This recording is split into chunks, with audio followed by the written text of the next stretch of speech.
Greetings, friends all around the world. Miles here on the island of Ithaca in Greece at my family home. Behind me you see the gorgeous Aphallis Bay and the Ionian Sea. And here in the near ground you'll see the 300-year-old olive trees on my family property. We've been sun-soaked here and eating a lot of feta and olive oil and lemons and resting and rejuvenating, and I hope amidst all the bizarre, crazy world events, I hope you're also finding time to turn within and rest and rejuvenate. This is the summer. This is the time to recharge and get ready for the upcoming push through the remainder of the year, and that's where I wanted to just plug some of my events with you and hope that you'll join me or consider joining me. So as you know, and as I've been mentioning in my blogs, my annual blog post, a newsletter, which if you've not subscribed, please go ahead and subscribe. It's a one drop a month, poignant reflection that I try to share. It's not a spamming, marketing, promotional kind of thing. It's really just an attempt to keep us together, keep us thinking about certain themes that we've shared over the years and looking forward to future endeavors where we may intersect. And I've been sharing about this idea of rebuilding and renewal. Of course, we've made it through the post-pandemic phase. Pandemic really was the archetype of death and loss and grief. Here we are several years out, and now it's time for rebuild. So I'm following the alchemical motto, solve et coagula, which is to dissolve. I mean, really just let everything dissolve. Let it all fall apart, die, if you will, in order to be reborn, to come together anew. And so I was up in the Tsum Valley, a few months ago with my teacher Geshe, Tenzin, Zopa. I wrote about that post also in a newsletter about the foundations of the World Peace Stupa that's being built there, and seeing them come out of the rubble, the iron rods, and really seeing it as saplings of a new era, a new age, and Geshe Tenzin Zopa is building this 70-foot stupa in the middle of nowhere in the high Himalayas that should last 1,000 years, and it's broadcasting a signal of hope. And it's stretching into future generations. And I think that's a cue that I want to take into my world and into the work that I do with others. And so, after 25 years of being a psychologist and sitting in a therapist chair in an office in some big city, I've begun to transition my skill set to the road, and I'm developing more pilgrimages and bringing more therapeutic perspectives and skills and insights into the work on the road. So this is my rebuild, this is my rebirth, and this is my renewal. And I hope it inspires you to consider your rebirth and renewal, but also I hope you may be interested to join me on the road in one of my upcoming pilgrimages. I think the world has changed dramatically in the last few years since lockdown. I think we have had a reshuffle of our priorities. I think travel is now one of the big pushes and interests for people, and I'm really looking to do a value add on top of travel. I think travel for recreation's sake, I don't know if that's as compelling. I think people may have limited funds, but they don't necessarily want to sit on a beach somewhere. I think people want to go on the road and have their mind blown in a new setting or situation. I think they also want to be pushed, and I think they also want to learn, and I think they want to practice something, and I think they want to come home with something. And with all of that rearrangement in priorities, I think I'm trying to place myself or situate myself to really offer something special and unique. So in the last few years I've been doing pilgrimage, and now this is building towards offering 2 a year. This year we've sold out within 3 days for our Japan tour, and that is a very special tour. It's unique, it was very customized. Geshe Tenzin Zopa will be leading a group of us into the Tantric energy of the Shingon Buddhism of Japan, and co-mingling his own Tantric traditions with the Japanese styles. We don't know really what's going to evolve, but I'm sure fire sparks will fly and something creative will emerge, and I think that group of 30 pilgrims will really have a unique experience there in that milieu. Looking towards next year, we have 2 upcoming pilgrimages. The first one is in the summer to the Camino de Santiago in Spain. I'm really looking forward to it, actually. It is probably, other than the Hajj in the Muslim tradition, the Camino de Santiago, a Christian pilgrimage, is perhaps the most world-renowned.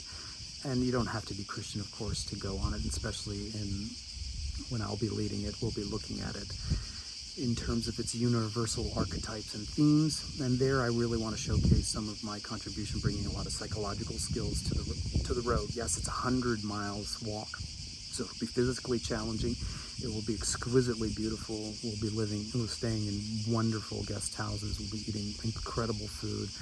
We'll be going through picturesque villages and hugging, rolling hills and all the rest of it. But I'll also be teaching from my book, Return with Elixir. In a way, it is kind of the Return with Elixir mega launch on the road in Spain. So I'll be teaching Jung, I'll be teaching on Tantra, I'll be doing Tantric visualizations in churches. But on the road, I hope to help people really listen to their unconscious. We'll be doing some dream work, we'll be doing some intuitive work, we'll be doing some processing. And so all in all, I think people will not only get the bang for their buck of making it to their final destination at Santiago de Compostela, but they'll also be, enriched by reflecting on their own process of metamorphosis and spiritual renewal. The second pilgrimage is yet to be announced. It's going to happen in October, November 2025, and that will be again with Geshe Tenzin Zopa. I won't announce the destination just yet, but it's a beautiful one. Geshe Tenzin Zopa called me up and said, will you take us to X? And I said, your wish is my command. I would love to. And so I've prepared with a great partner a wonderful trip with Geshe Tenzin Zopa to another Asian destination for a Tantric pilgrimage. And that will take us through the remainder of 2025. Now, all of this is building up to 2026. And 2026 is the launch of what Emily and I are collaborating on as a annual retreat at Rachen, Nunnery in the Tsum Valley of the high Himalayas of Nepal with our teacher, Geshe Tenzin Zopa. And what we're hoping to do there is to make that an annual pilgrimage. We'll walk up the Himalayan pass. It takes about 2-3 days, and then we'll do a 2-week retreat there with Geshe Tenzin Zopa amidst the sacred sites of the Tsum Valley, the Weill lands, where he'll take us on pilgrimage here and there. We'll also do seated retreat. We'll do study and practice.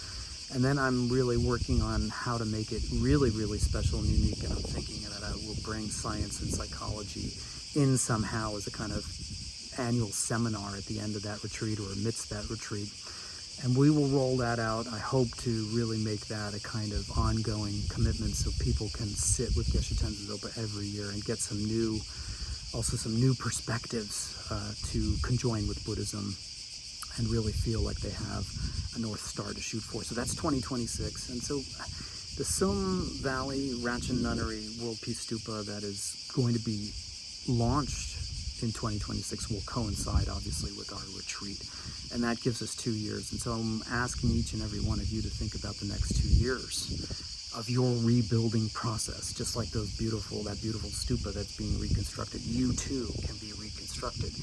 Maybe you're reconstructing your body, maybe you're doing MMA and boxing like I am, or you're doing fitness in some way, or changing your health, or working on your body in some way, and that's a rebirth. Maybe you're working on your relationships. You've left one and gone to another, and you want to upgrade, and you want to let go of codependency. That's a rebuild. Maybe you're leaving one locale and moving overseas. That's a rebuild. Maybe you're changing your jobs and starting your own business. That's a rebuild.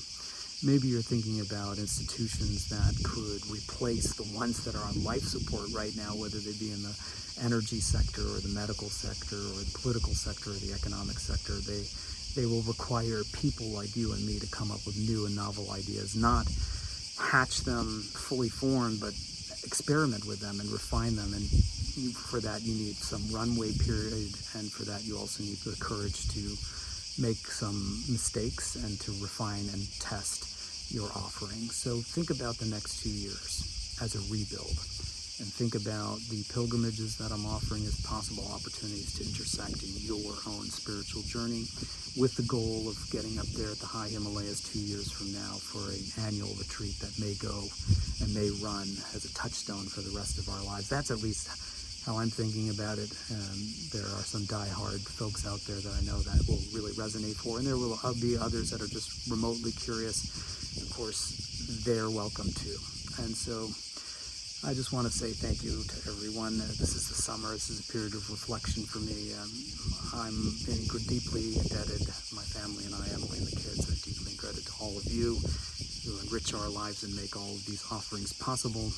And so here from the beautiful island of Ithaca in Greece, with my thoughts of the future incubating, I want to wish you all my best wishes, sending you much love, and look forward to traveling, touring inner and outer journeys with you in the near future. All best wishes.